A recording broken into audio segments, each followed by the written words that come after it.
माझे पप्पा आमच्यात नाही आहेत आणि आज योगायोगाने मला इथं बोलायची संधी भेटते. आणि आज एकादशी आणि आजच्याच दिवशी माझ्या पप्पांचं म्हणजे चौथं पुण्यस्मरण आहे. तर त्यांच्यावरती मी एक कविता लिहिली आहे, तर ती फक्त तुमच्यासमोर मांडते. हे फक्त माझ्या पप्पांचं आणि माझ्यासाठी आहे. तर का कुणास ठाऊक पण कालची रंगणारी मैफिल आज आठवणींच्या कोपऱ्यात रांगते आहे. का कुणास ठाऊक पण कालची रंगणारी मैफिल आज आठवणींच्या कोपऱ्यात रांगते आहे. कालची बोलणारी मी आज झाले अबोलात सामील. कालची बोलणारी मी आज झाले अबोलात सामील. तुम्ही नसल्याची उणीव सांगते आहे. असला असतात तुम्ही तर हट्ट केला असता कित्येकदा. असला असतात तुम्ही तर हट्ट केला असता कित्येकदा.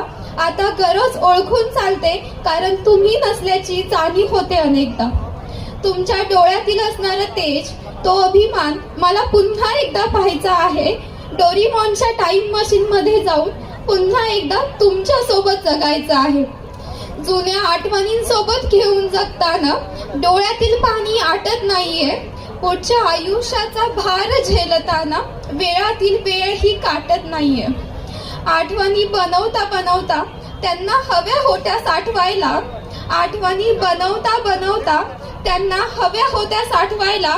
ते प्रेम, ते हसू, ते रडू आता बऱ्याच झाल्या असत्या आठवायला.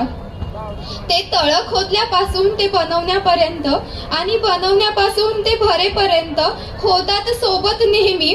आज त्या भरलेल्या तळ्यालाही जाणवते आहे तुमची लाख मोलाची कमी. ज्या देवामुळे तुम्ही माझ्यापासून झालात दूर त्याच्यावर रुसले होते फार. पण तुमची काळजी तोच घेणार आहे म्हणूनच 2 पावले मागे घेऊन मानली मी हार. तुम्हालाही माहिती आहे की मी कधीही कुणासमोर झुकत नाही.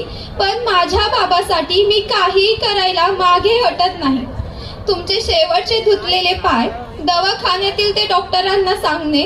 तुमचा आवाज, तुमचे शब्द, तुमचे प्रेम, तुमचा अजूनही हा गुंजत आहे कानात. खरं सांगते तुम्ही गेल्यापासून थोडासाही आनंद नाही वाटत कोणत्या सणात. अजूनही तुम्ही नसल्याचा होतो खूप त्रास. अजूनही तुम्ही नसल्याचा होतो खूप त्रास. वर्षामागून वर्ष परतली पण अजूनही होतो तुमचा भास.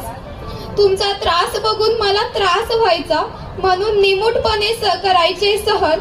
एवढ्या सुंदर आयुष्याला लागले कोणाचे तरी ग्रहण. पण खरंच देवाने थोडासा वेळ द्यायला हवा होता खरा. तुम्हाला घेऊन जाण्याची खूपच घाई केली जरा.